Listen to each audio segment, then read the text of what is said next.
நண்பர்களுக்கு வணக்கம். நான் எட்டியப்ப சோழன். எட்டி டாக்ஸுக்கு உங்களை அன்புடன் வரவேற்கின்றேன். மறக்காம நம்ம சேனலை சப்ஸ்கிரைப் பண்ணிக்கிட்டு சப்போர்ட் பண்ணுங்க. இன்னைக்கு என்ன பார்க்க போறோம்னு கேட்டீங்கன்னா, ஈரான் தந்த பதிலடி, கதரும் அமெரிக்கா, சீனாவிடம் கெஞ்சி நிற்கும் பரிதாப நிலை. அது என்ன விவரம் அப்படின்றத விரிவாக பார்க்கலாம். ரெண்டாவது, இஸ்ரேலுடைய சோழி முடிஞ்சு போச்சா? ஏன்னா ஈரான் போர் நிறுத்தத்துக்கு ஒத்துக்குச்சுன்னா நாங்களும் போரை நிறுத்திடுறோம், அமைதி பேச்சுவார்த்தை மூலமாக தீர்வு காணலாம் என்று இஸ்ரேலானது இறங்கி வந்திருக்குது. எந்த நிலைமை அப்படின்னு பார்க்க போறோம். மூன்றாவதாக, ஈரானுடைய அமைச்சர் ரஷ்யா சென்று இருக்கின்றார். ரஷ்யா ஈரான் ஆலோசனைக்கு பிறகு என்ன கூட்டறிக்கை வரப்போகுது என்று உலகமே எதிர்பார்க்கிறது. திடீர்னு ஈரானுடைய அமைச்சர் ரஷ்யா செல்ல வேண்டும் அப்படின்னு பார்க்கணும்.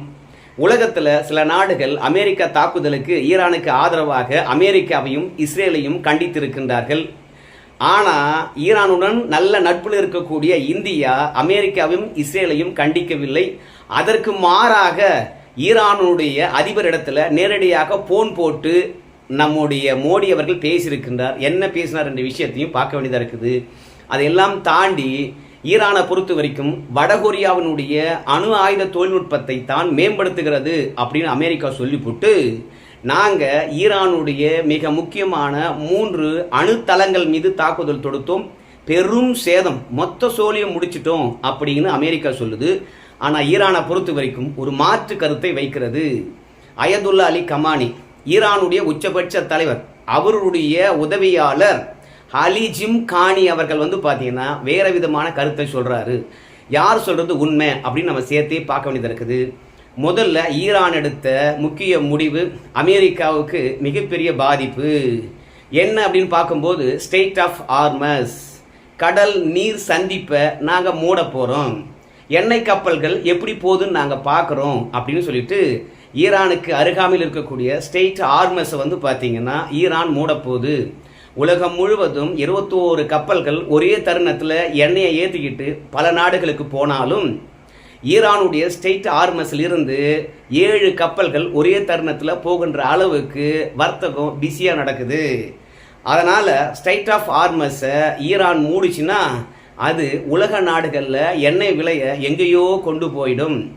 இந்தியா, அமெரிக்கா போன்ற நாடுகள் ஈரானை மட்டுமே நம்பி இல்லாமல் மாற்று நாடுகளை நாம் நம்பி இருந்தாலும், மாற்று ஏற்பாடு செய்து வைத்திருந்தாலும், ஈரானிடம் இருந்து வருகின்ற பொழுது செலவுகள் அந்தந்த நாட்டுகளுக்கு குறையும்.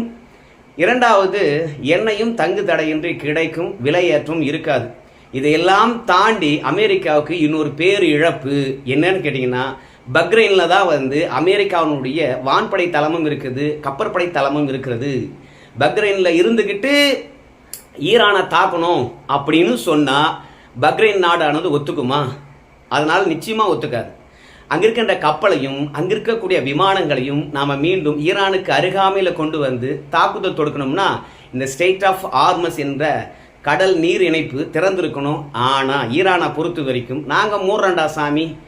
ஏன்னா அமெரிக்கா தாக்குதல் தொடுத்த பிறகு ஈரானானது அமெரிக்காவுக்கு பேரழிவை தரப்போகிறோம் பாரு, இதுவரைக்கும் சந்திக்காத பேரழிவை அமெரிக்கா சந்திக்கும், ஈடு செய்ய முடியாத இழப்புகளாக இருக்கும் அப்படின்னு ஈரான் அமெரிக்காவுக்கு எதிராக எச்சரிக்கை விடுத்தாலும் ஈரானானது இஸ்ரேல் மீது மட்டும்தான் தாக்குதல் தொடுத்து கொண்டு இருக்கிறது. அது ட்ரோன் மூலமாக இருக்கலாம், ராக்கெட் மூலமாக இருக்கலாம், அல்லது ஹைப்பர்சோனிக் மற்றும் சூப்பர்சோனிக் ஏவுகணை மூலமாக தாக்குதல் கொடுக்கலாம். ஆனால் அமெரிக்காவினுடைய இராணுவ தளவாடங்களும் விமானப்படை தளங்களும் கப்பற்படை தளங்களும் ஈரானை சுற்றி இருக்கக்கூடிய பல நாடுகளில் இருக்கிறது. அந்த நாடுகள் மீது கூட ஈரானானது ஏவுகணை வச்சு தாக்கியிருக்கலாம். ஆனால் அமெரிக்காவுடைய தளங்களை எதுவுமே ஈரான் தாக்கலை. அதே மாதிரி அமெரிக்கா வரைக்கும் ஏவுகணை கொண்டு சென்று தாக்குகின்ற அளவுக்கும் திறன் இல்லை. ஆனாலும் ஸ்டேட் ஆஃப் ஹார்மஸை மூடுவதன் மூலமாக அமெரிக்காவினுடைய போர் கருவிகளை முடக்கலாம், அதன் மூலமாக ஈரான் மீது தாக்குதல் தொடுப்பதை குறைக்கலாம் என்பதற்காக தான் ஸ்டேட் ஹார்மஸ் மூடுவது தொடர்பாக ஈரானுடைய பார்லிமெண்ட்ல பார்த்தீங்கன்னா ஓட்டெடுப்பு வச்சாங்க. எல்லாரும் மூடிடுங்க, நமக்கு என்ன இதன் மூலமாக வருமானம் வரணுமா, நம்ம நாட்டை காப்பாற்றுவதை தவிர வேற என்ன வேணும்னு சொல்லிட்டு அனைத்து கட்சிக்காரங்களும் பார்த்தீங்கன்னா ஈரான் எடுக்கின்ற முடிவுக்கு ஆதரவு தெரிவித்திருக்கின்றார்கள். இதன் மூலமாக பல நட்பு நாடுகளில் அமெரிக்காவினுடைய போர் ஆயுதங்கள் அப்படியே முடங்குகிறது. அதனால ஈரானை ஒண்ணுமே பண்ண முடியாது. இந்த விஷயம் கேள்விப்பட்ட பிறகு அமெரிக்கா சீனா இடத்துல கெஞ்சி இருக்கிறது. அமெரிக்காவினுடைய வெளியுறவுத்துறை அமைச்சர் மார்க் ரூபியோ அவர்கள் வந்து சீனாவுடைய வெளியுறவுத்துறை அமைச்சரிடத்துல பேசியிருக்கிறாரு. என்ன பேசியிருக்கிறாருன்னு பார்க்கும் பொழுது, ஈரான் ஸ்ட்ரெயிட் ஹார்மஸை மூட போதா, எங்களுக்கெல்லாம் மாற்று ஏற்பாடு இருக்கடப்பா சாமி, நாங்கள் என்ன வேணாலும் பண்ணிக்குவோம், நிறைய எண்ணெயை வந்து வாங்கி வேற வச்சிருக்கிறோம், ஆனால் ஸ்ட்ரெயிட் ஆஃப் ஹார்மஸை மூடனாங்கன்னா சீனாவுக்கு தான் பெரிய பிரச்சனை, முழுக்க முழுக்க நீ அந்த வழியை தான் பயன்படுத்தி கொண்டு இருந்தாய், உணவுப் பொருட்களை கொண்டு போவதா இருந்தாலும் சரி, எண்ணெயை வாங்குவதா இருந்தாலும் சரி, ஈரான் இடத்துல சொல்லு ஸ்ட்ரெயிட் ஆஃப் ஹார்மஸ் வந்து பார்த்தீங்கன்னா மூட வேணான்னு சொல்லு. ஈரானை பொறுத்த வரைக்கும் அமெரிக்கா இடத்துல எதற்காக மோதணும், அவங்க கிட்ட இருக்கின்ற ஆயுதமும் நவீனத்துவமும் ஒட்டுமொத்த ஈரானையுமே அழிச்சிடுமே. அப்படி இருக்கும்போது தேவையில்லாமல் எதற்காக வந்து அமெரிக்கா இடத்துல மோதணும், அணு ஆயுதம் மட்டும் தானா ஈரானை காப்பாற்றும், வேற எதுவும் காப்பாற்றாதா? இல்லை ஈரான் சொல்ற மாதிரி நாங்கள் விண்வெளி ஆராய்ச்சிக்காக மட்டும்தான் அணுவை மேம்படுத்துறோம் அப்படின்னு சொன்னால், இப்போ ஈரானுக்கு விண்வெளித்துறையில் சாதிக்க வேண்டும் என்ற எண்ணம் ஏன் வந்தது? அப்படி என்ன முக்கியத்துவம் தரணும், என்ன அவசியம் வந்தது? அதனால சீனாவை பொறுத்த வரைக்கும் உன்னுடைய எண்ணெய் தேவையை பூர்த்தி செய்து கொள்ள வேண்டும் என்றால் ஸ்ட்ரெயிட் ஆஃப் ஹார்மஸை மூடுறதை தடுக்கணும் அப்படின்னு சொல்லிட்டு அமெரிக்காவுடைய வெளியுறவுத்துறை அமைச்சர் மார்க் ரூபியோ அவர்கள் சீனா இடத்துல நேரடியாக பேச்சுவார்த்தை நடத்தியிருக்கிறாரு. ஆனால் அதிபர் ட்ரம்ப்பை பொறுத்த வரைக்கும் நீ ஸ்ட்ரெயிட் ஆஃப் ஹார்மஸை மூடுறையா, உனக்கு இருக்கிற ஆப்பு அப்படின்னு சொல்லிட்டு ஈரானில் இருக்கக்கூடிய அரசானது அந்த நாட்டுக்கு எந்த விதத்திலும் சரி நன்மை செய்யலை. ஸோ நன்மை செய்யாத ஒரு அரசானது ஈரானில் இருக்கலாமா? அமெரிக்கா எப்போதும் சரி ஒரு அரசை காலி பண்ணணும் என்று சொல்கிற எண்ணமெல்லாம் எனக்கு கிடையாது. ஆனால் இப்போ இருக்கின்ற அரசு அந்த மக்களுக்கு நல்லது செய்யாத பொழுது அந்த அரசை ஏன் விட்டு வைக்கணும், அங்கே இருக்கக்கூடிய தலைவரை ஏன் விட்டு வைக்கணும் அப்படின்னு அமெரிக்கா வந்து நீ ஸ்ட்ரெயிட் ஆஃப் ஹார்மஸை மூடினா மொத்த பேரையும் காலி பண்ணிவிடும், ஆட்சியே மாற்றிடுவோம், இந்த ஆட்சி தானே ஸ்ட்ரெயிட் ஆஃப் ஹார்மஸை மூடுறதுக்காக முடிவெடுத்துருக்குது, உன் ஆட்சி இல்லைன்னா நீ என்னடா பண்ணுவ அப்படின்னு சொல்லிட்டு ஒரு பக்கம் ஈரானை மிரட்டிக்கிட்ட, இன்னொரு பக்கம் சீனா கிட்ட போய் கெஞ்சிருக்குது. சீனாவை பொறுத்த வரைக்கும் எந்த விதமான ரெப்ளையும் பண்ணவே இல்லை அப்படின்றது தான் அமெரிக்காவுக்கான சோகமான நிகழ்வு. இதற்கிடையில் இஸ்ரேலை பொறுத்த வரைக்கும் பெருத்த சேதத்தை சந்தித்திருக்கிறது. அமெரிக்கா தாக்கிய பிறகு இருக்கின்ற ஏவுகணை ஒட்டுமொத்தமாக இஸ்ரேல் மீது ஏவிட்டாங்களா என்னவோ தெரியல. ஜெருசலமாக இருக்கலாம், இல்லை கைஃபாவாக இருக்கலாம், இல்லை ஐஃபாவே இருக்கலாம், இல்லை டெல்லவியாவாக இருக்கலாம். எல்லா நகரங்களும் வந்து பார்த்தீங்கன்னா தூள் தூள் ஆகியிருக்கிறது. பல கட்டிடங்கள் வந்து பார்த்தீங்கன்னா சிதறி கிடக்கிறது. இஸ்ரேலுக்கு பெருத்த சேதம். எங்கேயோ அயன்டோம்லாம் இருக்குது, அது இஸ்ரேலை ஒட்டுமொத்தமாக காப்பாற்றிடும். இஸ்ரேலை பொறுத்த வரைக்கும் ஒரு குட்டி நாடு தான் அப்படின்லாம் சொன்னாங்க. ஆனால் ஈரானுடைய தாக்குதலில் இஸ்ரேல் ஆனது நிலை குலைந்து போயிருக்கிறது.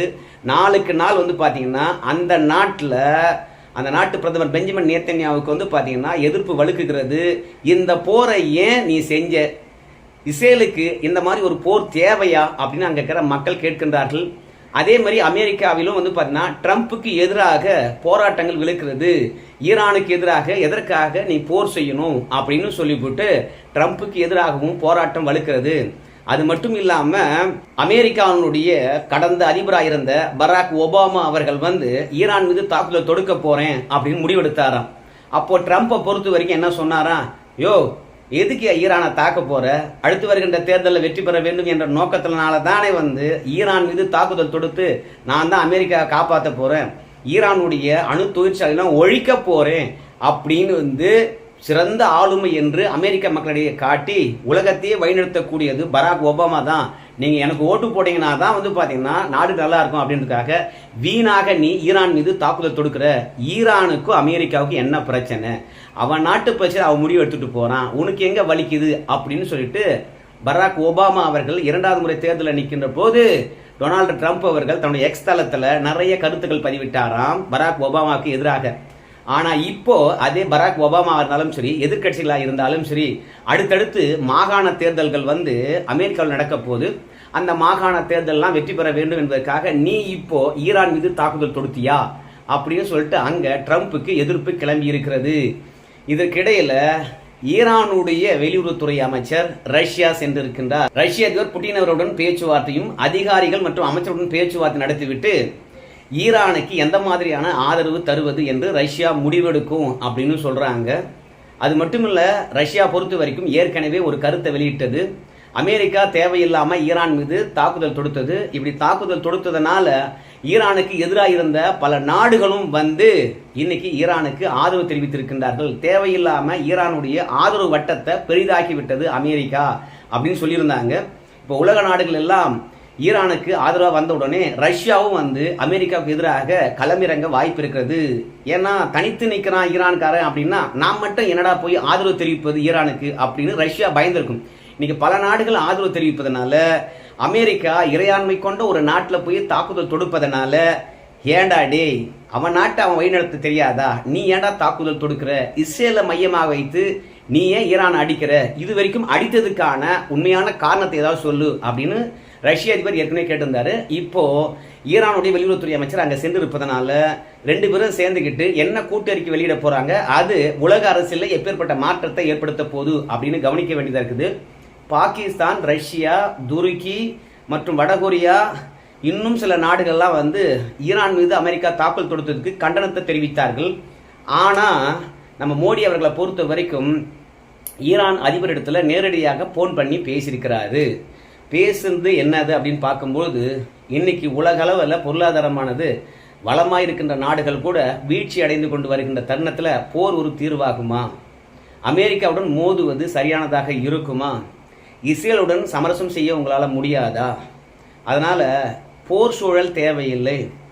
உண்மையாகவே தொடர்ந்து ஈரான் இடத்துல அமெரிக்கா வம்பிழுத்து கொண்டே இருந்தான் என்றால் இந்தியாவில் பெட்ரோல் டீசல் விலையானது விண்ணை தொடும். ரஷ்யாவை நம்பி இருக்கிறோம், பிற மத்திய கிழக்கு ஆசிய நாடுகளை நம்ம நம்பி இருக்கிறோம், தென் அமெரிக்க நாடுகளை நம்பி இருக்கிறோம், இல்லைன்னு சொல்லல. ஆனால் ஈரான் தான் குறைந்த விலையில கொடுத்துட்டு இருந்தான். அதுலேயும் எடுத்து பாதுகாக்கப்பட்ட பேரல் மீது இஸ்ரேலானது தாக்குதல் தொடுத்து விட்டால் எடுத்த அத்தனை எண்ணெயும் மொத்தமாக போயிடும். அதனால சேமித்து வைத்திருந்த நிறைய எண்ணெய்களை இந்தியாவுக்கு அதிகமாகவும் விலை குறைவாகவும் இந்த போர் தொடங்கின பிறகு கொடுத்தாங்க. நல்ல லாபகரமாக இருந்தது. ஆனால் இப்போ ஸ்ட்ரைட் ஆஃப் ஹார்மஸை மூடுறாங்க, அமெரிக்காவும் தாக்குதல் தொடுக்குது. அதனால இந்தியா நேரடியாக பாதிப்படையும் போல இருக்குது. ஈரான் வந்து நமக்கு நல்ல நட்பு நாடு, அதனால வெளிப்படையாக அமெரிக்காவும் இஸ்ரேலையும் கண்டிக்க முடியாது. ஆனால் ஈரானோட நாங்கள் இருக்கிறோம் என்ற விஷயத்தை நேரடியாக நம்முடைய பிரைம் மினிஸ்டர் வந்து பார்த்தீங்கன்னா ஃபோன் பண்ணி பேசி ஆதரவு தெரிவித்திருக்கின்றார். அமெரிக்க இடத்துல நீங்கள் பேசுங்க அப்படின்னு சொல்லியிருக்கிறாங்க. மோடி இடத்துல கண்டிப்பாக ட்ரம்ப் இடத்துல நம்ம மோடி அவர்கள் பேசுவார் என்று எதிர்பார்க்கின்றார்கள். அதையெல்லாம் தாண்டி அமெரிக்கா நாங்கள் ஃபர்டோ, நட்டான்ஸு, இஸ்பஹான் என்ற 3 அணு தொழிற்சாலை மையங்கள் மீது தாக்குதல் தொடுத்துட்டோம்பா, அதுலேயும் பங்கர் பாமை போட்டோம், மொத்தமாக நாசமாயிடுச்சு, நீங்கள் ஒன்றா ஈரான்கிட்ட கேட்டு பாருங்க அப்படின்னு சொன்னாங்க. ஆனால் ஈரானை பொறுத்த வரைக்கும் அமெரிக்காவாக இருந்தாலும் சரி, இஸ்ரேலாக இருந்தாலும் சரி, எங்களுடைய அணு மையங்கள் மீது தாக்குதல் தொடுப்பாங்கன்னு எனக்கு தெரியும். அதனால ஃபர்டோவில் இருந்தாலும் சரி, நட்டான்ஸில் இருந்தாலும் சரி, இஸ்பகானில் இருந்தாலும் சரி, ஒட்டுமொத்த செறிவூட்டப்பட்ட அணுவையும் சரி நாங்கள் பல இடங்களை கொண்டு போய் ஏற்கனவே வச்சிட்டோம். வெறுமனே காலியா இருந்த அணு மையத்தின் மீது மட்டும்தான் அமெரிக்காவும் இஸ்ரேலும் தாக்குதல் தொடுத்தாங்க. இன்னைக்கும் நாங்க அணுவை செறிவூட்டி கொண்டு தான் இருக்கின்றோம். அமெரிக்கா என்ன பண்ணாலும் சரி அணு ஆயுதத்தை நாங்க தயாரிக்காம விட மாட்டோம், பார்த்துக்குங்க அப்படின்னு சொல்லிவிட்டு வெற்று இடத்துல குண்டு போட்டுட்டு சாதிச்சிட்டேன்னு சொல்றியா அப்படின்னு ஈரானுடைய உயர் தலைவராக இருக்கக்கூடிய அயதுல்லா அலி கமானியனுடைய உதவியாளர் வந்து கருத்து தெரிவித்திருக்கிறாரு. இது உண்மையா அப்படின்னு பார்க்கும்பொழுது ஃபர்டோவையும் சரி, நட்டான்ஸும் சரி, அங்கதான் அணு செறிவூட்டப்படுகிறது அப்படின்னு சொன்னாங்க. ஆனால் இந்த தாக்குதல் தொடுப்பதற்கு முன்பாக இருந்த சிசிடிவி காட்சிகளும் தாக்குதல் நடத்திவிட்டு பிறகு இருக்கக்கூடிய சிசிடிவி காட்சிகளையும் அமெரிக்காவாக இருந்தாலும் சரி, இஸ்ரேலாக இருந்தாலும் சரி எடுத்து ஆராய்ந்திருக்கின்றார்கள். அப்படி ஆராய்கின்ற போது தான் ஒரு உண்மை தெரிகிறது. நட்டான்ஸிலும் சரி, ஃபெர்டோவிலும் சரி பல வாகனங்களை கொண்டு அங்கே இருக்கக்கூடிய செறிவூட்டப்பட்ட அணுக்களை வேற இடத்துல மாற்றிட்டு இருக்காங்க. இது சிசிடிவி காட்சி மூலமாக கண்டறியப்பட்டிருக்குது. அப்போ ஈரான் சொல்வது உண்மைதான். வெற்று இடங்கள் மீது தான் அமெரிக்காவும் இஸ்ரேலும் தாக்குதல் தொடுத்திருக்காங்க. செறிவூட்டப்பட்ட அணுக்களை வந்து பார்த்தீங்கன்னா வேற இடத்துல மாத்திட்டாங்க. ஸோ இந்த இடம் எங்க இருக்குது என்று சொல்லிட்டு அமெரிக்காவுக்கோ இஸ்ரேலுக்கோ தெரியாது.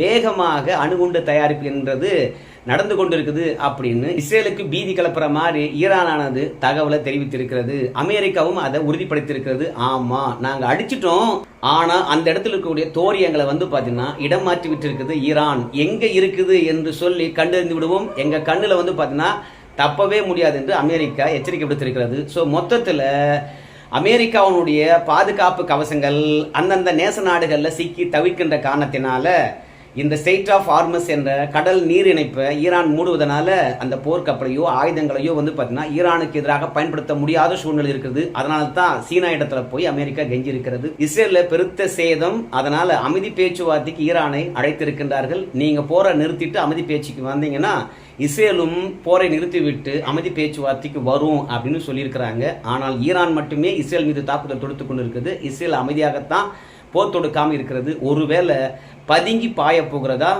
இல்லை ஈரான் மீது தாக்குதலை வேற மாதிரி செய்யலாம் என்பதற்காக யோசித்துக் கொண்டிருக்கின்றார்களா என்ன விவரம் தெரியல. ஆனால் அமைதி பேச்சுவார்த்தைக்கு முதல் ஆளாக இறங்கி வந்திருக்கிறது இஸ்ரேல். இதற்கு பின்னாடி ஏதாவது மர்மம் இருக்குமா? உங்க கருத்தை சொல்லுங்க. நன்றி நண்பர்களே.